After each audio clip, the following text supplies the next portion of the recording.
Apparently, we need a new saw. Look at this reciprocating saw, one of our corded models. Let's a look.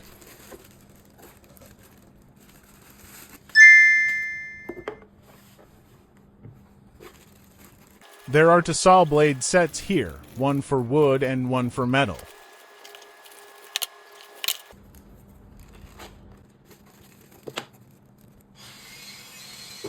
You can switch between them depending on the material you are cutting, so it saw through things easy.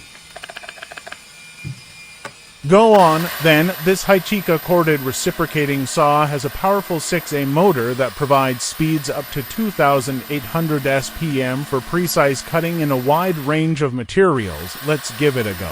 The reciprocating saw has a stroke length of 3/4 and a maximum cutting depth of 4 inches, 100 millimeters in wood and metal. This looks like it will be a good helper for you in woodworking, a new reciprocating saw worthy of attention, recommended to you.